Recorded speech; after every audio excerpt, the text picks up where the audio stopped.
उपेन्द्र ब्रह्मआ सासे मोजां मोननाय हिन्जावसादोंमोन सननाय लोगो लोगो जि नागिरो पुलिसफ्रा आंखौ सानसुमाया 5 घन्टा लेक्सार होनाय रेकर्ड दं 5 घन्टा आंहा 3 घन्टा खनसेल' सिनायदों 9 बार मेट्रिक फेल बियो हाथाय बायलायजासे बे इंराजि बुंनो हायो हाग्रामा महिलारिया 6टा जनगोष्ठीखौ ट्राइबेल बानायनांगौ होननानै मोनसे रेजोल्यूशन पास खालामनानै भारत गभर्नमेन्ट दैथायहरनायखौ फैगौ 31 जानुवारिनि गेजेराव बे उइथड्र खालामनांगौ ओमफ्राय बिजेपि गभर्नमेन्टनिफ्राय बिसोर ओंखारना फैनांगौ बिपिएफ पार्टिया जुदि ओंखारनानै फैयाब्ला 1 फेब्रुवारिनिफ्राय आं दुलाराय बर' फिसाखौ खावलायनो नागिरदों कुनु मानसिया बे बिपिएफनि मानसिफोरखौ कुनु गामियाव मेल मिटिं खालामनो होनो नाङा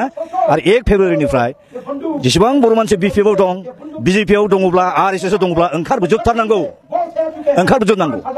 आरो लोगोसे बिराद दुखुनांथाव बाथ्रा फंसे बुंनो लुबैदों जे रन्जन दैमारिखौ जेलनिफ्राय लांगुलायनानै दिल्लीसिम सुक्ति खालामबाय नङा हसेया एकर्डनि ड्राफ्टखौ बेखौ सहि होबाय सहि होखांनायनि उनाव बेखौ आरो जेलाव थ्रोब सोबाय मा जाखो बियो आरो गभर्नमेन्टआ बुंबाय पिस एकर्डनो बियो जुदि पिस एकर्डब्ला बे रन्जन दैमारिजों लोगोसे जेसेबां मानसि एनडिएफनि जेलाव दं आरोखि बिसोरखौथ' एमनेस्टि होनांगौमोन दाबो मानो होआखै दा प्रमद बर'आ फेल जादों जे बिटिसि एनडिएफफोरजों जुदि पिस एकर्डमोनब्ला एमनेस्टि डेफिनेटलि मोननांगौमोन किन्तु जिहेतु हेमन्त बिश्व खनसेल'सो जादों बे एकर्डआ बेखायनो बिसोरखौ साजा होनायनिसो खायदा खालामनानै रन्जन दैमारिखौ जेलाव सोबनानै दोनबाय आरोखि बिराद दुखुनांथाव जों स्ट्रंलि कन्डेम खालामो जों आपिल खालामो दाबो गभर्नमेन्ट अफ इन्डियाखौ जिहेतु बिथांमोना सिगनेचार होजोब्बाय आफादानो डिसबेन्डेड जाजोब्बाय आइजें आइला गासिबो अस्त्र शस्त्र साबमिट खालामजोब्बाय बे हिसाबै बिथांमोना एमनेस्टि होनानै थाबैनो बिथांमोनखौबो लांदां अख्राङाव अपेन स्कायाव बिथांमोननो फैनो खाबु होनांगौ एमनेस्टि होनांगौ आरोखि डक्टर हेमन्त बिश्व शर्माया माजबाजारे खालाय गामियाव थांनाय 6 नभेम्बराव इलेक्शन केम्पेइन समाव जिफोर बिराद गिथाव बाथाव गिख्रंथाव बर' जातिनि बेरेखायै जि खोथा बुंदों बेखौ एबसुनि लिडारफोर दिनै बुजिदों बुजियाखै बुजिदोंब्ला बिथांमोना थाबैनो बिनि जिथु कनस्पिरेसिनि चक्रबेहु बे चक्रबेहुनिफ्राय ओंखारना फैनांगौ थाबैनो उपेन्द्र ब्रह्मआ सासे मोजां मोननाय हिन्जावसादोंमोन मानसिनि जिबनाव मावनो गोनां द्लाम थायो जोबनो गैयि जेरै अख्राङा रुगुं गैया मानसिनि जिउआव मावनो गोनां अनेक थायो उन्दै गिदिर बेखौ मावजोबलांनो हाया दा आं मावनो गोसो दंब्लाबो आंखौ अबंलावरिया होबथा खालामबाय बिनि उनाव जोबथा देरसिन बेरामखौ जाबसिननानै होबाय दा एसे आं मावनो गोसो दंब्लाबो आं मावनो हाला खुगाल'सै आसा दंमोन अनेक आरो मावबावनो दा बे आंनि खाफालनि खोथासै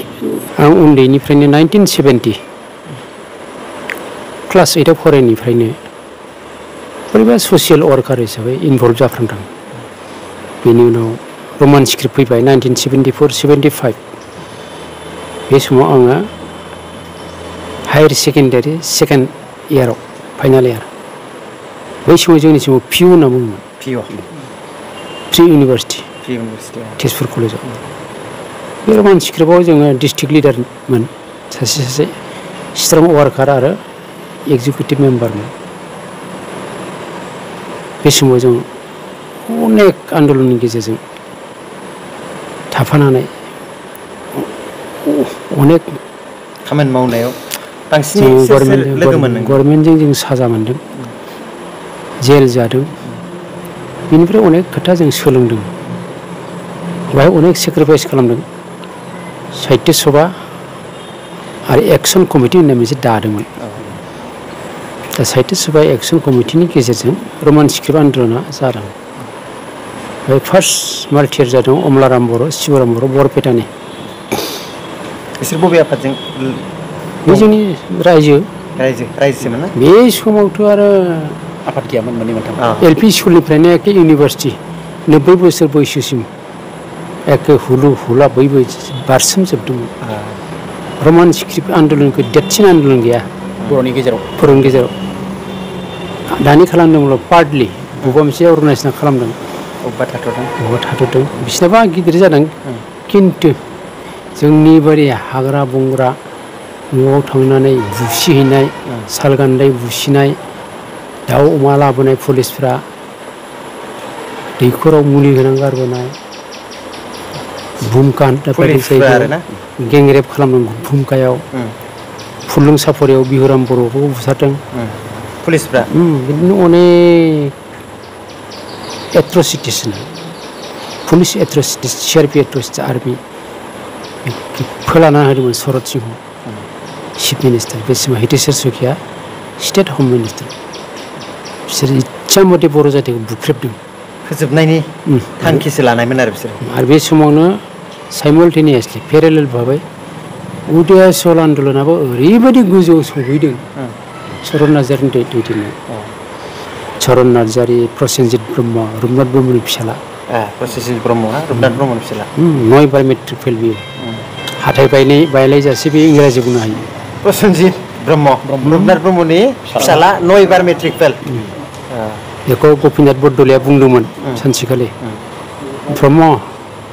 नोंथांनि फिसालाखौ माबा मोनसे खालामसै नामा है ना आंहा बदनाम जागोन होननानै मा माने साख्रि पास खालामनोसैमोन आरो मेट्रिक पास खालामसै गपिनाथ बरदलैया होमबा मिनिस्टार चिफ मिनिस्टार बै समनि खोथा ओमफ्राय पास खालामनो नागिरनायखौ नाङा बदनाम जागोन बेखौ चरन नार्जारि समर ब्रह्ममोना जोंनि खिथालांदों समर ब्रह्म चौधुरिया रुपनाथ ब्रह्मनि बिजामादै शरद ब्रह्म समर ब्रह्म चौधुरि बिसोर जन्मआनो जायाखै जों मावनायखौ रिकगनिसन होआ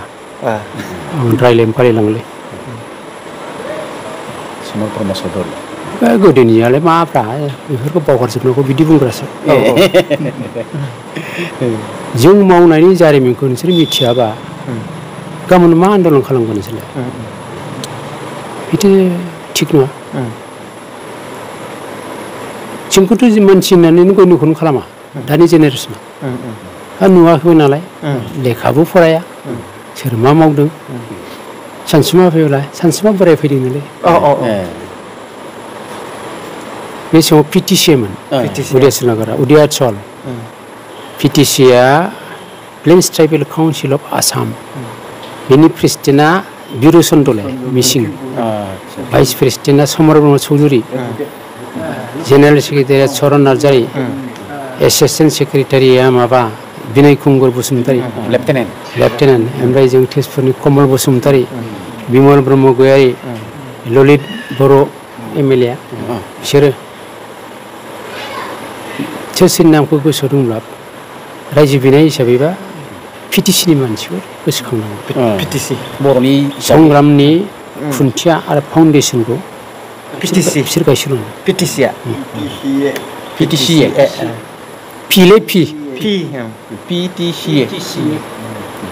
ओमफ्राय बिसोर 1978आव गलाब बरबरा जनता पार्टिजों लोगो नांनानै गभर्नमेन्टआव हाबबाय उदयाचलखौ गारबाय नै बेहाय जोंखांजोब्बाय PTCआ प्रग्रेसिभ PTCआबो गावबाय इयं PTC गावबाय UTNL जाबाय UBNLबा मिसिं बड'लेण्ड नागारलायबाय आं सर्टकाट बुंनोसै बिसोरखौ जों खौसे खालामनो नाजादोंमोन हायाखिसै मिसिंखौबो गासिखौबो जिखुनु जनजाति ट्राइबेल आन्दलन खालामफिननांगौ नोंसोर बिदि गावस्राबाय थानो नाङा 1967आव बे आदर्शखौ लानानै दाना होदोंमोन बुजिबाय 1967आ आसाम आरो नर्थ इस्टखौ रिअर्गानाइज खालामनांगौ होननानै इन्दिरा गान्धीया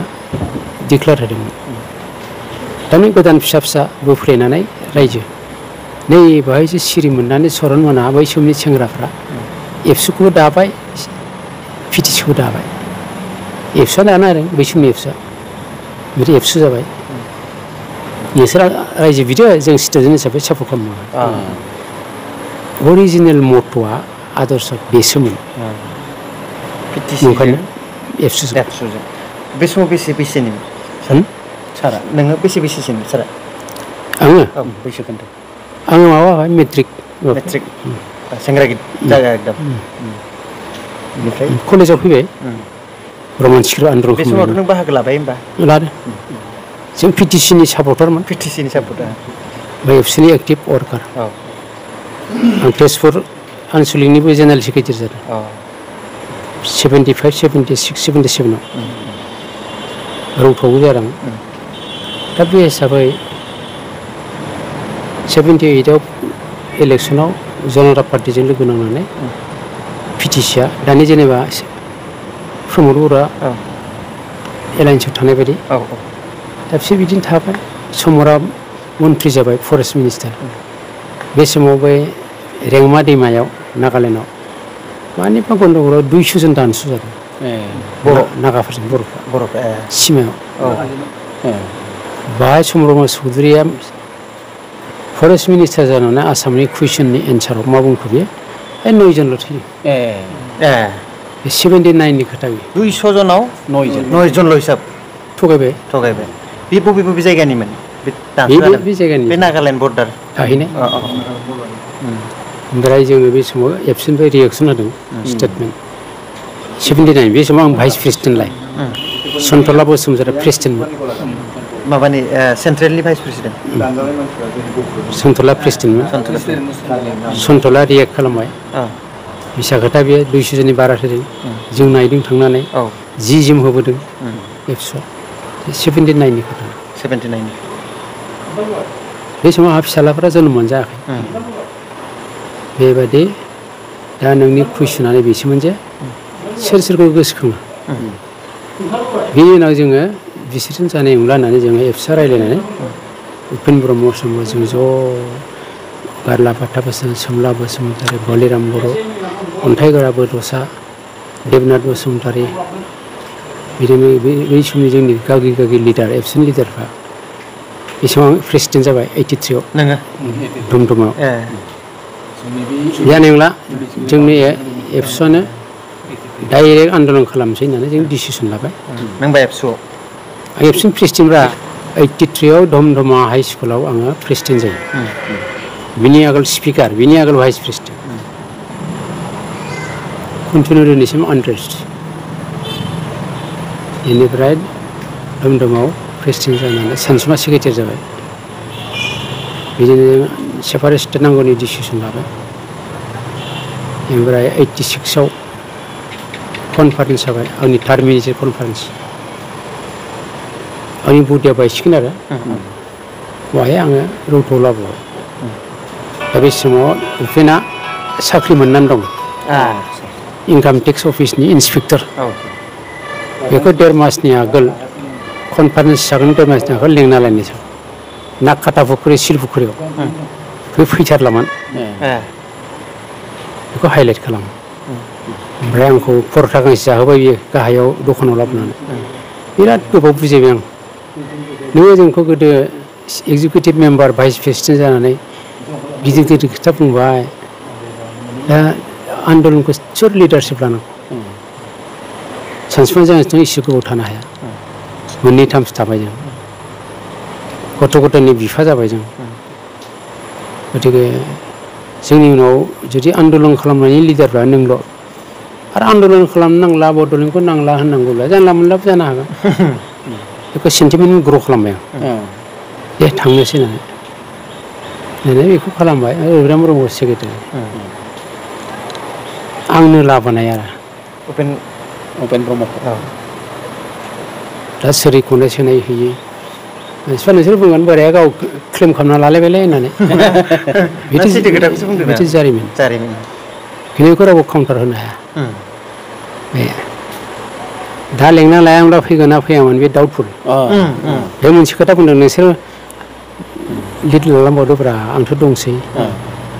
आं एसे मोजां रायजो जानोसै ओरैसो आरो साख्रि मोनबाय जेब्ला उपेन्द्र ब्रह्मआ सासे मोजां मोननाय हिन्जावसा दंमोन आन्दलननि समाव दरं कलेजाव फरायनाय नामखौ आं बुंला बे ओरैबायदि नेग्लेक्ट खालामबाय बेखौ सिलिं खामफ्लाय गैयि मानसिनाव आं थाङा बालायराम बर'जों आंजों नायनायनो बाखि आस्थाम सोनो बे आवाजखौ खोनाय लोगो लोगो जों थाङाखिसै बे दिननिफ्राय बे सिरिकुमार जानानै थानायनि मोनसे थांखिखौ लानाय बायदि जादों ओमफ्राय बे हिन्जावसाया सासे MBBSजों हाबा जाहैनायसै उदालगुरियाव दाबो दं रिटायार जाबाय दं डाक्टारमोन उपेननि ट्रेजेडिया बिदिनो आरम्भ जाबोदों जों बेखौ प्रेसिडेन्ट बानायबाय केन्सार जाबाय 90आव दुब्ला थैबाय 90आव बे समाव जों BPC दादों बड' पिपल्स एक्सन कमिटि बोराय बेन्थ रायजो राजाखौ लोगो नांनानै आन्दलन खालामफानाय बिनि आं फाउन्डार आं प्रेसिडेन्ट बेनि थांखिया मामोन बे BPC दानायनि आन्दलन बेबो बड'लेण्डनि थाखायनो एबसु हारसिं हाया औ। एबसुआ दाना लाबायब्रा एबसुआनो बेखौबो दाबाय मोनसे ब्रान्स दाना ब्रान्स लाबाय दाबावबाय जेरै आबुक बेनिफ्राय आं बे फाउन्डार प्रेसिडेन्ट जिहेतु एबसुनि प्रेसिडेन्टआ उपेन सेक्रेटारिया रबिराम ओमफ्राय आंनि चिफ कनभेनार BPSC नि BPSC थारमाने बड' पिपल्स एक्सन कमिटि एक्सन होननाय लोगो लोगो जि नागिरो पुलिसफ्रा आंखौ एक्सन कमिटिनि दिनैसो आंखौ हमनो हायासै सानस्रिमाखौ हादों जेलावबो जादों बे सानस्रिमा चिफ कनभेनार जाबाय उपेन थैखांनायनि उनाव एक्सपिरियेन्स मानसि नांगौ होननानै बेक खालामनानै एबसुनि प्रेसिडेन्ट बानायनो गोनां जादों माबाखौ सानस्रिमाखौ BPSCनिफ्राय लांदों BPSCनिफ्राय आरो जों एडभाइजारबोमोन एबसुनि कनस्टिटिउसनाव आउटगोइं प्रेसिडेन्ट सेक्रेटारिया एडभाइजार जायो जों एडभाइजारबो BPSCनिबो प्रेसिडेन्ट सेक्रेटारि बे समाव जों एबसुआव गैथ'ला बायदि आरो जों आन्दलननि मेइन स्टेरिं हमग्रा जोंनो जाहैबाय एबसुआ अर्गानाइज खालामना होयो राजा लामा होबथानाय माबानाय रड ब्लकेट सोब BPSCनि नालाय ओंखायनो बै आन्दलनखौ एबसु BPSCनि आन्दलन होनना दा एबसु BPSC नामखौ बारा लाया आंनि नामखौ हाइलाइट खालामजानो बायो नामाथाय बेखायनो BPSC गैया दा बेबायदिनो फैयै फैयै उपेन ब्रह्मआ 30% आवगायलांहोबाय थांना थासान्दि 30 बोसोर बैसोआव थैदों खम बैसोआव नङा बे BPSCखौ जों माला दाया 88आव सुजुखाटाव दादों जों दतमा सुजुखाटा गामियाव माने बेयाव फिसा खोथा सोंजागोन नामा बे उपेन्द्रनाथ ब्रह्म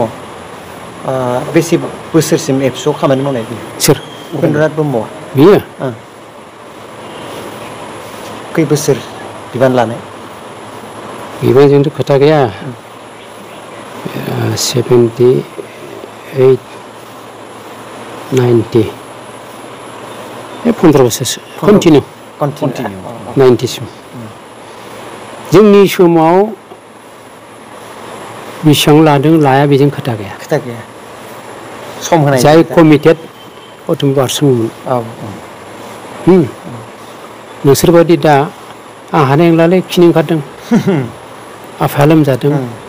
मोदोम सादों बेबायदि नङा आरो बे समाव बेजों खोथा गैया न' बां गारनानै जोङो एखेबारे सयनासि जानाय बायदि जों आन्दलनबाय थायोमोन सरकारजों बेनिफ्राय BPSCखौ दानाय समाव आं एबसेन्ट आं न'आव मानिबा खारनाव थालांदों बेहाय उपेना गावनो प्रेसिडेन्सिखौ सानैखौबो सायख'दों BPSCनिबो करेन्दा आरो सानसुमा नङाबा आन्दलनखौ जों खालामनो हानाय नङा बिसोर सानैखौ आंनो नांगोन होननानै रावखौबो चान्स होआसै गावनो सानैखौबो सायख'दों बिना एबसेन्टआव सानसुमा दंमोन सानसुमा दंमोन नों गैयामोन आरो आजावनो गोनां जाबाय बे जोंनि बै समनि खोथा आरो दा बेफोरखौ बानायना बुंदों सानगोन नोंसोरो ओंखायनो आं रायज्लायनो बालायलांले सुंद'यै एसे बुंबावदो माबाफोर आरो एसे दा बेनि गेजेराव जों दा नों सोरखौ सोरखौ गोसोखांनांगौ होनोबा फार्स्ट आंखौ गोसोखांनांगोन उपेननि बड'फा टाइटेलखौ आं होदों दे नोंनो जिहेथु लाबोबाय बिबानखौ लानांगौ होननानै गथायबाय थिग बिदि नङा थैखांनानै साननै उनाव थैखांनायनि उनाव सेन्ट्रेल एक्जिकिउटिभ लिंदों देबरगावआव थैखांनायनि उनाव ओमफ्राय बेनि मानसि टाइटेल होनांसिगोन होननानै एक्जिकिउटिभखौ लिंबाय आरो सानसुमा ओमफ्राय आफादगिरिबो खालामनांगौ बिदिनो प्रदीप कुमार दैमारिखौ भाइस प्रेसिडेन्टमोन बेयो उपेननि समाव बेखौ एक्टिं प्रेसिडेन्ट बानायब्रबनायसै आरो बेनि उनावसो सानसुमाखौ बेक खालामनानै रेगुलार बानायबाय दा बेवहाय बयबो बुंबाय मु टाइटेल सानसुमा बुंबाय आंखौ नोंथाङा बुंदोलै स्पर्टिंलि बुंबाय आं फादार अफ दि बड'स होनदोलै दोनदो होनना बुंबाय आं फादार अफ दि बड'स होनना दोनदो होननानै बेहायनो आखाइ खबजोबाय बे समाव BPCनि चेयारमेन एबसुनि एक्स प्रेसिडेन्ट आज बे बाथ्राखौ सारा बेनो रिजलिउसनाव थाबाय आरो बेनो जाखाबाय बे समाव जोंनि खोथानो खोथा उपेन आं सानसुमानि डायलगानो ब्रह्म बायखौमोन जों साथामनि आन्दलननि लेक्सारजों बेसेबांबा गोजौआव लांदों जों सानसुमाया 5 घन्टा लेक्सार होनाय रेकर्ड दं 5 घन्टा आंहा 3 घन्टा 45 होनाय दं बबे जायगायाव जेरावबो जिखुनु प्रग्रामाव आरो ना जों माबानो जाया 5 घन्टा जोंखौ आंखौ दासिमबो डक्टर कामेश्वर ब्रह्म जोंनि ब्रह्म धोरोमनि गागि लिडार आंखौ गुड अरेटर होननानै बुङो एक्टिं प्रेसिडेन्ट बड' साहित्य दलेश्वर बर'आबो गुड अरेटर होनना बुंदों पाब्लिक एड्रेसाव बबेबा जायगायाव आरो आंखौ गुड अरेटर मोजां स्टेट्समेनशिप दानो मोजां खोथा बुंनो हाग्रा जों साथामानोमोन आरो जों साथामबाथाय बा रायजोफोरा सिखारला जि नावखाथाव उफिनजों जों हाइ स्कुलनि फिल्डआव खालामदोंमोन जि अखा हादों अखा सिजानानै जों सानैनि लेक्सारखौ खोनासंजोबदोंमोनलै नावखाथा बिसिनि सिमेन्ट साफारियावबो जों थांदोंना सिमेन्ट साफारियावबो उफिनजों जों हाइ स्कुलाव सतिश चन्द्र बसुमतारी हाइ स्कुल सतिश चन्द्र सोर मिथिगौ ना नों टुइट ओरै केमेरा लानानै गिदिंलायबाय थाबा जागोन नामा नों सिमेन्ट साफारि मानसिबा सतिश चन्द्र बसुमतारीया बर' साहित्य सभानि गागि लिडार बियो फार्स्ट प्रेसिडेन्ट जानो गोनांमोन खिन्थु बै समाव बर' कसारि डिमासा इउनाइटेड थानांगौ होननानै बियो जेनेरेल मिटिङाव प्रिसाइड अभार खालामदों बासुगावआव 1952 ओमफ्राय बिनि प्रिसाइड अभार खालामनाय मिटिङाव माबाखौ प्रेसिडेन्ट बानायबाय जयभद्र हाजर डिमासाव बे सतिश चन्द्र बसुमतारीया बेल' नङा जोंनि नैबे आफादनिबो सासे कन्ट्रिबिउटर बे आरो सतिश बसुमतारीखौ गोसोआव लाखिनांगौ बिसोर मदाराम ब्रह्ममोननि जुगनि मानसि गुरुदेव कालिचरन ब्रह्मनि बिसोर शिष्य सिमेन्ट साफारिनि मानसिया बेखौ गोसोखांनानै बिनि नामखौ स्कुल गायसनदों बे ओंखायनो दा आं बुंनायनि कारना बेनो सोरखौ गोसोखांनांगौ उदयचल नागरखौ आं गोसोखांग्रोबाय बिनि उनाव आंखौ गोसोखांनांगोन बिनि उनाव उपेनखौ गोसोखांनांगोन सानसुमा जों आर्किटेक्चार बड'लेण्ड आन्दलननि उदयचल सेप्टारा जोबनाय लोगो लोगो बड'लेण्ड फैबाय नङा होमबा दा बेनि फाउन्डारा जों प्रेमसिं ब्रह्मनि नामखौ लानांगोन गारला बाथा बसुमतारी नामखौ लानांगोन गारला बाथा प्रेमसिं नङाब्ला बे आन्दलना साक्सेस जायामोन सिंनि जेसेबां टेकनिकेल गारला बाथामोन आरो फिल्डआव प्रेमसिंमोन उराय होनायाव मारै खालामनांगौ एक प्रेमसिं ओमफ्राय सिलागां बसुमतारी जोंनि ओरैजाय थाबाय बालिराम बर' अलेन्द्र मुसाहारि भलुन्टियार्स फर्सनि vice chairman doctor Phukan Chandra Boro' Sanaram Baglari volunteers फर्सनि लिडारमोन सार दा बिसोरनि नामखौ जों लानांगोन जोङो माबाखौ लानांगोन कनकेश्वर नार्जारि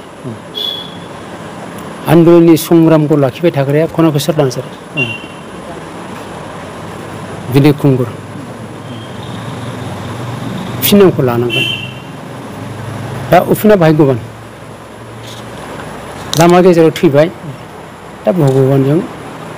सिबिजाबाय भगबान बायदि सिबिजाबाय थानाय जाबाय आरो नर्मेलै थैयोब्ला हयथ' दाहालागै माबा माबि बदनाम जासिगौमोन राजनितियाव सांघातिक भाग्यबान मानसि न'खरनि मानसिया भाग्य गैया बिमाया खिन्थु मेगन खानिमोन थाइनैबो बे बिमाजों आं बरागारियाव न'आ गांसेल' बिदा सासे दं रुम मोननै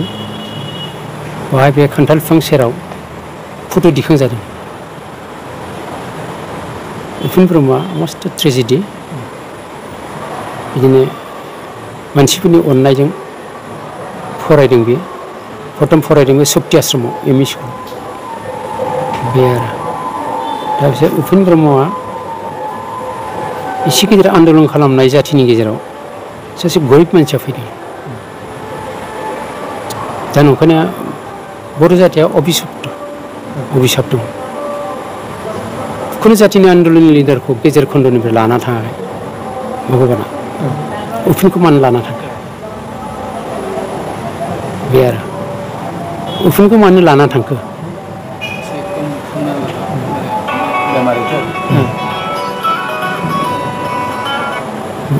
बे आंनि